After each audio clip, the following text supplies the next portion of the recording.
Donc aujourd'hui, il y a des aides qui sont prévues au niveau européen, qui sont insuffisantes et qui sont mal calibrées, parce que ça s'appelle le fonds d'innovation.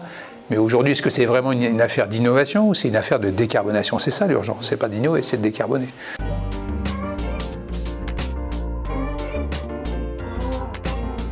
Bonjour Bruno Pilon, merci de nous recevoir pour cet échange autour de Heidelberg Materials.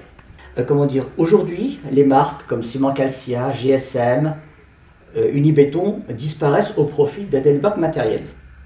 Pourquoi ne pas avoir conservé ces marques historiques en France, d'une part, et d'autre part, comment ces évolutions sont-elles accueillies, d'une part en interne et d'autre part par vos clients? Alors vous avez raison de rappeler ces dates, puisque l'annonce en fait du rachat de Heidelberg, qui ne s'appelait pas Heidelberg Materials, ça s'appelait Heidelberg Cement. Je vais y revenir tout de suite. Donc ça a été fait en 2015, et puis rachat effectif donc en 2016. Et la marque, qui était très peu connue en France, puisque Heidelberg Cement à l'époque était pas du tout connu. Donc on a gardé en fait nos marques au moment de l'acquisition, et ça a été le cas d'ailleurs dans chaque fois que Heidelberg Cement faisait des acquisitions. C'était le cas pour la grosse acquisition américaine. Quand on a racheté Lehigh Hanson, tout le monde a gardé ses marques, CCBR en Belgique, etc. Et donc, le nom n'étant pas positionné, on est resté comme ça, avec nos 3 marques françaises que vous avez rappelées, Ciment Calcia pour le ciment, Unibéton pour le béton et GSM pour le granulat. Et puis... J'aurais pu rajouter Socli également. Socli pour la chaux, vous avez raison. Voilà, Socli pour la chaux. Tratel même pour le transport. Tratel pour le transport. Donc, toutes ces marques ont subsisté, et effectivement, l'année dernière, on a collectivement en fait réfléchi et voté pour le fait qu'on passe à une marque unique. Alors cette marque unique, elle a en fait 2 grands objectifs. D'abord, le changement de Heidelberg Cement à Heidelberg Materials, c'est pour en fait bien attester le fait qu'on n'est pas uniquement présent dans le monde du ciment, parce que vous savez sans doute, on est le premier acteur du granulat au niveau mondial. Donc s'il s'agissait de positionner une marque, et je reviens dessus tout de suite, au niveau mondial, la marque Heidelberg Cement ne convenait pas. Heidelberg Materials regroupe bien l'ensemble des activités, donc vous l'avez rappelé en France, puisqu'on a aussi de la chaux, et puis dans d'autres pays, on fait aussi de l'asphalte, etc. Donc on regroupe tout sous ce même nom. Après, c'était un vrai changement, puisqu'encore une fois, il y a une culture très forte chez nous de garder les marques. Et je pense qu'on a voulu marquer aussi un changement, un bouleversement que nos métiers connaissent, avec un challenge qui nous dépasse très largement, tout le challenge environnemental. On aura, je pense, l'occasion d'y revenir. Et donc d'imprimer ça en disant ce challenge qui nous dépasse, notamment la dimension du CO2, qui est quelque chose d'extrêmement fort et qui structure l'ensemble aujourd'hui nos activités, nos actions, nos investissements, ça traverse les frontières. Donc l'idée de se regrouper sous une seule marque, c'est de porter en fait l'ensemble des engagements au niveau mondial du groupe, puisqu'on est un groupe qui avons pris des engagements au niveau environnemental de réduire notre empreinte CO2, qui n'est pas fait par pays ou par plaque, mais bien au niveau mondial. Donc c'est pour traduire tout ça, et puis le fait que en fait, tous ces challenges-là nous dépassant, ils dépassent aussi les simples business lines qui étaient identifiés chez nous, les différentes activités. Et aujourd'hui, quand on veut aller proposer à nos clients des produits qui sont plus environnementaux, moins impactants sur l'environnement, ça touche l'ensemble des métiers. Quand on fait du béton, c'est avec du ciment qui est moins carboné, mais aussi avec de plus en plus de granulats recyclés, etc. Donc c'est bien un peu briser, s'il en existait encore, les différentes frontières qui pouvaient exister entre nos business lines. Après, au niveau des clients qui sont eux aussi très attachés à nos marques, le discours, ça a été effectivement de leur dire aujourd'hui, c'est tout ce que vous aimez ou avez aimé chez Ciment Calcia, chez GSM et chez Unibéton, vous allez le retrouver dans Heidelberg Materials. Ça veut dire quand vous achetez nos produits, vous avez les mêmes garanties de qualité. On a changé de nom, mais les produits qu'on vous délivre présentent les mêmes garanties. Donc je pense que c'est ça qu'il faut rassurer. Après, leurs interlocuteurs, il faut rassurer nos clients avec ça. Les interlocuteurs ne changent pas. Donc on a fait ça progressivement. On n'a pas fait ça du jour au lendemain, et on le fait progressivement. Donc on a le temps d'accoutumer nos clients à ce nouveau nom. À propos on va dire des nouvelles marques, est-ce que vous pouvez rappeler aujourd'hui comment ça s'organise? Est-ce que c'est Heidelberg Matériel Béton, Ciment? C'est ça. C'est un peu quoi? Et puis si je prends les autres, Tratel ou Socli, finalement, c'est quoi les appellations actuellement? Alors en fait, on va garder, à une exception près, qui est celle de Socli, hein, dont le nom va subsister, hein, parce que c'est un marché très spécifique, le marché de la chose, c'est une usine voilà, qui adresse un marché très spécifique. Tout le reste, c'est sous le nom Heidelberg Materials, et ça va être après activité béton, activité ciment, activité granulat. Donc les noms que vous connaissez disparaissent en fait, disparaissent complètement. Les noms et les sigles d'ailleurs, hein, parce que vous savez, il y a le sigle de la spirale hein, qu'on a depuis 1992, qui lui aussi va disparaître. Alors Tratel, c'est un cas un peu à part pour deux raisons. D'abord, ça n'a jamais été dans la charte graphique du groupe. Ça a toujours été une charte un peu à part. Ces camions jaunes où voilà, il y a un guépard bleu et très rouge. Donc voilà, de toute façon, Tratel n'était pas inclus dans ce changement de marque. Et en plus, Tratel, vous avez peut-être lu l'activité récente, a été cédée. Hein. Nous avons cédé notre activité de transport et ce sera réalisé au 1er janvier 2024. Je voulais savoir, comment est-ce que finalement, au quotidien, est géré ce changement de marque? Et finalement, quel en est le calendrier? Parce que vous avez dit qu'on continue, on est dedans, on a commencé à un moment donné, ça se poursuit finalement. On a commencé quand concrètement à effacer l'ancienne marque?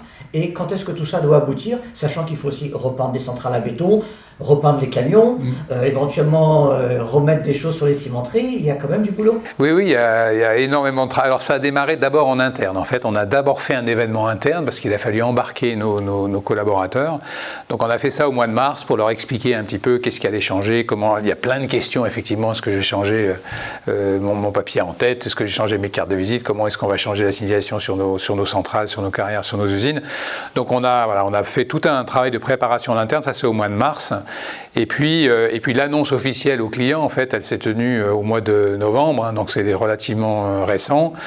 Et ça va s'étaler, c'est-à-dire que ce que je vous disais, c'est pas un changement qui va se faire d'un seul coup. Il y a plus de 300 sites en France en fait à rééquiper, mais ça va voilà, sur la signalétique sur les sites. Il y a quelquefois même sur certains sites le nom Itachi-Menti, vous voyez, qui reste, hein, donc il n'y a pas ciment français, en tout cas je ne l'ai pas vu, sauf quand c'est gravé dans la roche, etc. Donc là on le voit encore.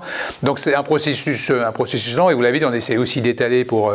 En fait, plus vous étalez, moins ça coûte cher, hein, parce que quand vous changez un des éléments très importants, en tout cas très financièrement impactants, vous l'avez cité, c'est quand on repeint tous nos camions, notamment nos camions toupies. Là, si vous étalez dans le temps, chaque fois que vous renouvelez votre flotte, en fait, vous la renouvelez avec la nouvelle couleur, donc elle ne vous coûte rien quelque part. Donc pour vous répondre, nous on s'est donné 3 ans pour que l'ensemble des sites soient mis à la nouvelle marque, donc changer les panneaux, il faut changer parfois la peinture sur les silos, etc. Ça prend quand même du temps. Dans le cadre de ces changements, que deviennent les marques en tant que telles, les marques historiques, dont certaines sont même l'héritage d'Italcementi? Je pense à e-Active par exemple, ou Visionnaire, qui est une marque finalement relativement récente. Est-ce que ces choses vont être conservées en termes, ou est-ce que là aussi il y a des évolutions en termes de nom de produits? Il y aura aussi, c'est la suite logique, hein, donc c'est une très bonne question, c'est la suite logique. Et vous avez vu qu'on a lancé, là il y a quelques jours, un nouveau produit hein, qui s'appelle Evo Zero. Et là c'est en fait d'abord c'est une première mondiale, il faut quand même le souligner, c'est la première fois au monde qu'on lance un ciment qui est neutre en carbone par séquestration. Hein, c'est ça qu'on a lancé. Ce produit Evo Zero, c'est aussi la première fois qu'on lance un produit qui est le même en fait dans l'ensemble des pays. Donc ça vous donne une idée de ce qui va advenir. Hein.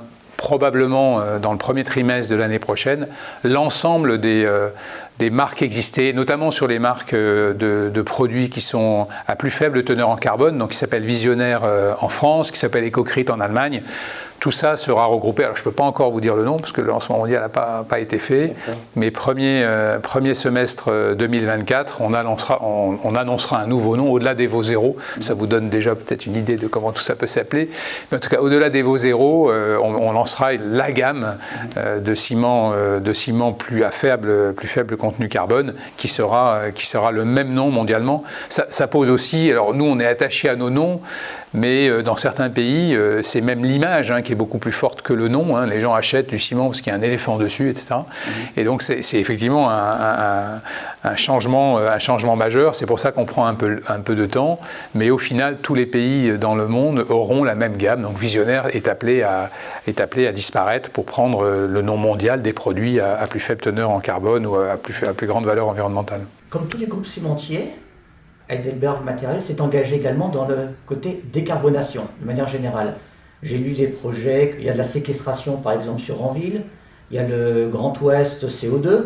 Est-ce que vous pourriez nous présenter un petit peu ces différents projets et de manière plus générale, quelles sont finalement vos actions en faveur de la décarbonation du secteur de la construction et du secteur cimentier en particulier? Alors c'est au centre de nos activités, je disais ça en introduction. Je pense que le groupe Heidelberg Materials est le groupe cimentier qui s'est lancé dans la décarbonation probablement avant tout le monde, ce qui nous laisse un petit cran d'avance. Et je vais prendre pour exemple donc justement je citais tout à l'heure, le lancement de ce nouveau ciment EvoZero. Il est lié au fait qu'il sera produit dans notre usine de Brevik en Norvège. Il est lié au fait qu'on a commencé à réfléchir sur les problématiques d'évacuation du carbone sous une forme ou une autre, probablement sous une forme de séquestration depuis 2005. Donc on s'est penché sur le sujet très très tôt, et il y a une ambition qui est très forte dans ce groupe, puisqu'on a annoncé, et je pense que c'est aussi très important de le dire, on a annoncé au niveau mondial. Donc on n'est pas en train de dire on va traiter différemment la plaque européenne parce qu'il y a des conditions de marché qui font que si vous ne produisez pas du ciment décarboné, vous sortez du marché. À l'inverse, ces conditions de marché ne sont pas les mêmes en Asie par exemple, donc à quoi bon faire tous ces efforts? Nous, ce qu'on s'est donné, c'est un objectif qui est le plus bas de la profession, de 400 kg de CO2 par tonne de ciment dès 2030. Il n'y a pas d'autre équivalent, donc c'est vraiment quelque chose qui est très porté, très incarné aussi. Il y a un alignement managérial très fort depuis le sommet de la hiérarchie avec Dominique Van Harten, le patron de zone qui est mon patron John Morich, qui était aussi le responsable de sustainabilité avant de prendre une zone beaucoup plus grande. Et puis toutes les équipes françaises qui sont très impliquées dans ce sujet-là. Alors qu'est-ce qu'on fait? Parce que ça, il faut aller au-delà du discours et il faut apporter des preuves. C'est très important pour être crédible. Donc en France, on est en cours de réalisation, on a annoncé ça puis on a un peu grossi. On est en cours de réalisation du programme le plus ambitieux des cimenteries françaises. Il n'y a tout simplement jamais eu ça en France, puis c'est un programme d'investissement de 600 millions d'euros qui va s'étaler sur 4 années. Et qui est déjà aujourd'hui largement entamé, puisqu'une des usines s'est terminée sur une des usines, une ça va être terminé à la fin de cette année, et puis une autre est en construction. Et l'idée c'est quoi? Parce qu'on fait effectivement les choses dans l'ordre, je pense que c'est très important de le dire. Il faut d'abord éliminer le CO2 avec les technologies disponibles, c'est très important. Qu'est-ce qu'on sait faire aujourd'hui pour moins produire de CO2? Et il y a plusieurs choses qu'on peut faire. On peut aller encore plus loin dans l'utilisation de combustibles alternatifs pour sortir totalement des combustibles fossiles, c'est un des grands sujets aujourd'hui de la COP28. L'industrie cimentière et mon groupe est très impliqué là-dedans. Donc ça, c'est le premier effort. Qu'est-ce qu'on peut faire? On arrête de consommer du charbon et du coke de pétrole. Donc on est engagé très fortement là-dessus. Et après, l'autre manière de faire des ciments moins émissifs, c'est aussi de diluer. Vous savez très bien que ce qui est émissif dans le ciment, ce n'est pas le ciment, c'est le clinker, le produit intermédiaire. Donc qu'est-ce qu'on fait pour produire des ciments demain qui sont moins émissifs, c'est-à-dire qui ont un taux de clinker qui va diminuer. Donc qu'est-ce qu'on fait avec ça?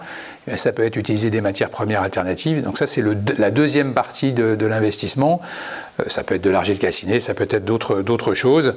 Et donc ça, on arrive là vraiment, et vous connaissez cette industrie, on aura réduit tout ce qu'on peut. Le problème de cette industrie cimentière, qui est indispensable et locale, ça c'est aussi très important de le souligner, parce qu'il faut qu'on garde cette indépendance-là, c'est qu'une fois qu'on a fait tout ça, une fois qu'on a mis toutes ces centaines de millions d'euros, on a réglé un tiers du problème. Puisque les émissions du clinker, c'est un tiers lié aux émissions de la combustion. Donc ça, c'est relativement simple. Il faut beaucoup d'argent, beaucoup d'intelligence, un peu de temps pour arriver à éliminer tout ça. Et puis vous restez avec les 2 tiers qui sont le fruit de la réaction chimique. Et ce qu'on appelle la décarbonation. Voilà, la décarbonation de la matière. Parce que ce qu'on prend, c'est du calcaire. Un processus cimentier, c'est finalement ultra simple. On prend du calcaire, on le broie très finement et on le cuit à 1450 degrés pour provoquer ce phénomène de clinkerisation. Le problème, c'est que la formule chimique du calcaire, c'est CaCO3, et quand vous le chauffez, ça devient du CaO, qui est de la chaux, matière première du ciment, plus CO2. qui et le CO2, ça, Lavoisier, ça n'a pas changé. Le CO2, il s'en va à la cheminée. Ouais. Et là, vous n'avez pas d'autre possibilité que de le capturer pour soit l'enfouir, soit l'utiliser. Donc, aujourd'hui, les projets, donc le premier projet que je citais qui va être opérationnel dès 2024 avec, à l'échelle industrielle, hein, ce n'est pas un pilote, hein, puisqu'on va capter 400 000 tonnes de CO2, c'est cette fameuse cimenterie de Brevik en Norvège. Il y en a 8 autres qui vont venir derrière. Le projet que vous avez cité, c'est un projet très intéressant. C'est le projet Go CO2 qu'on porte avec Christelle Morancé, qui est la présidente de la région, qui est donc située à Saint-Nazaire. Et l'idée, et pour vous montrer à quel point, quand on a un enjeu comme ça, on a beau, évidemment, sur le terrain, être en compétition avec un certain nombre de nos concurrents, quand il s'agit de trouver des solutions intelligentes, on est capable de se regrouper. Je pense que c'est intéressant ce projet Go CO2 parce qu'il met pour la première fois des industriels ensemble qui sont soit de la même industrie, puisque l'idée c'est de regrouper les émissions de la cimenterie d'Hervaux qu'on est en train de reconstruire. Hein. On est en train de construire une cimenterie à côté de la cimenterie, c'est 300 millions d'euros d'investissement. Hein. Il n'y a jamais eu un investissement aussi important en France, en tout cas depuis très longtemps. Depuis très longtemps, oui. Parce que la dernière c'était en 1978 et c'était un investissement qu'on avait fait dans notre usine de Bussac. Donc c'est la création de Bussac. Oui, ça remonte quand même un peu. Donc c'est un projet absolument gigantesque et c'est une usine qui va effectivement générer du CO2 et l'idée, une fois qu'on sera allé là aussi, ce sera une usine modèle en termes de combustible alternatif, bien sûr, elle est toute neuve, dernière technologie disponible. Tout ce qu'on ne sait pas éliminer autrement, tout ce qui est ce fameux CO2 fatal, hein, que les Anglais appellent hard to abate, mais je pense que le mot français, il est plus significatif, c'est fatal.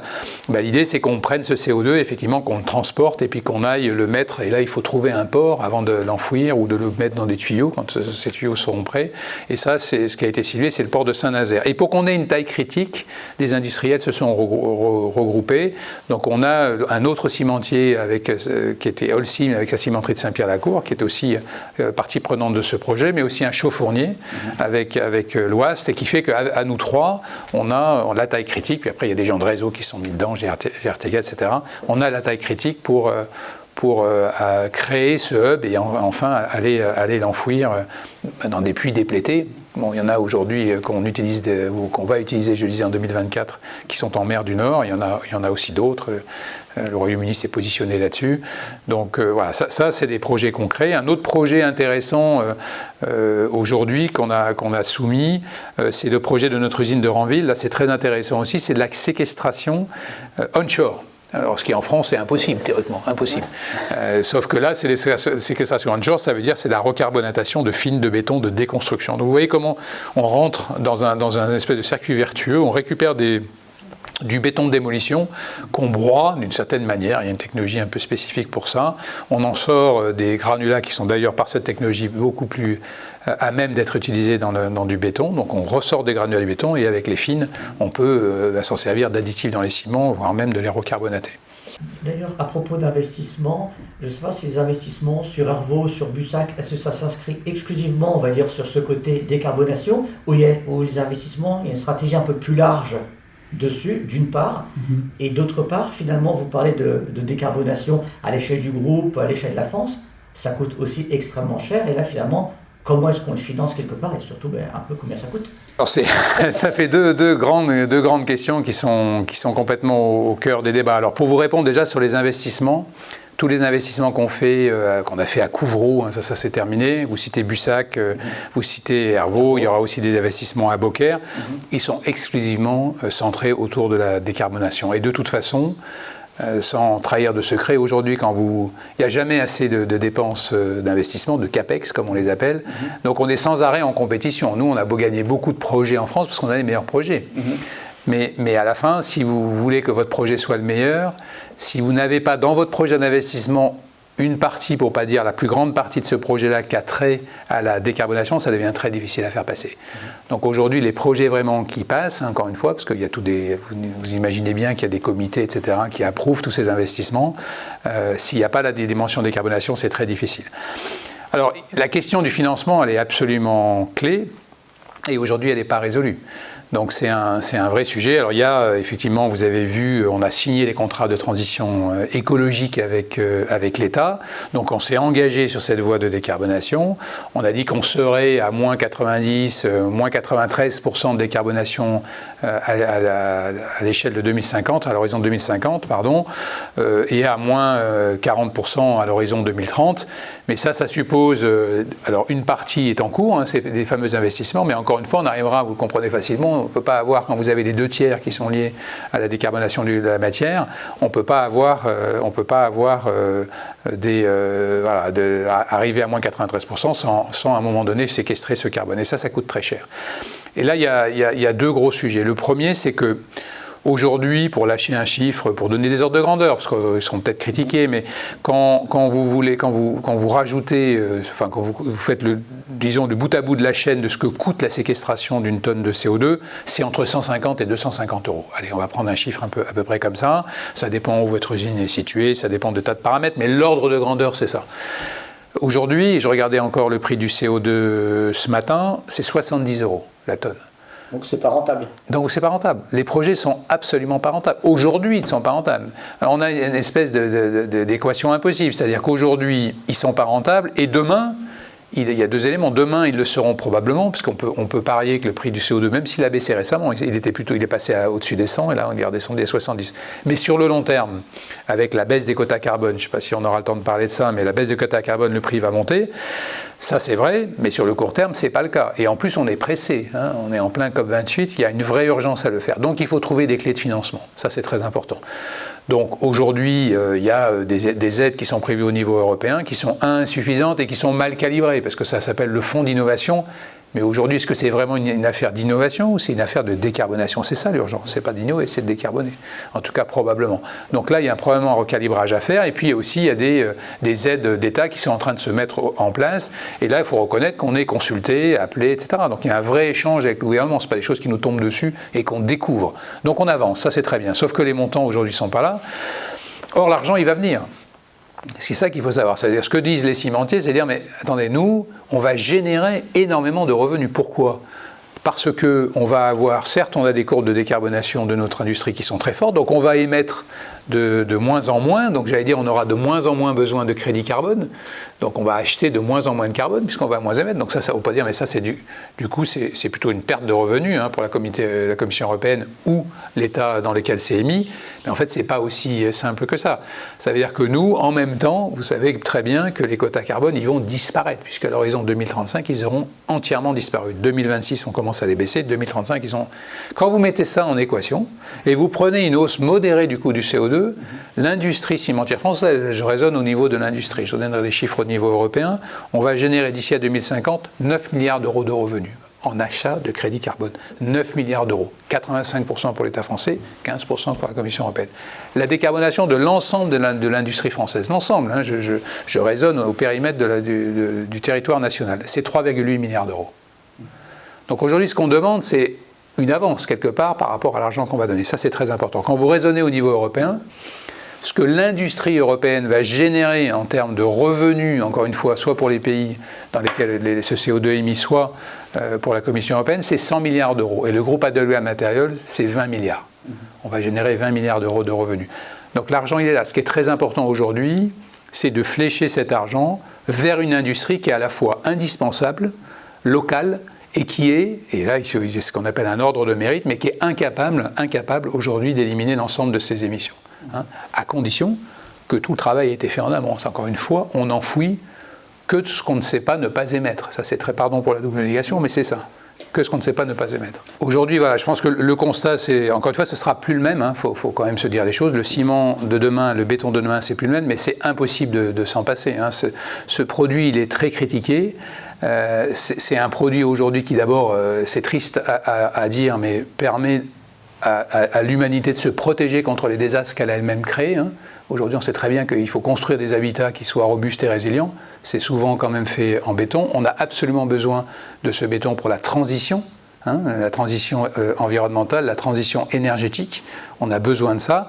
Après, je pense que le groupe Heidelberg Materials en est particulièrement conscient, on ne peut plus produire comme on produisait avant, on ne peut plus fabriquer le ciment qu'on fabriquait avant. Et c'est ce qui est en train de se passer. Donc c'est un changement absolument majeur, mais on ne peut pas s'en passer. Cette pierre liquide, qui a d'ailleurs été inventée par un Français. Hein. Le ciment a été inventé par un Français et ça a donné cette... Louis Vicat, pour ne pas le citer. Voilà, exactement. Donc je pense qu'il faut le reconnaître. C'est aussi un des génies français, hein, le fait d'avoir fait du béton. Vous connaissez ça par cœur, mais toute l'histoire des bétons précontraints, il y a un vrai génie français autour de ça. Donc faut pas, on a quand même une capacité énorme à se tirer dans le pied. Hein.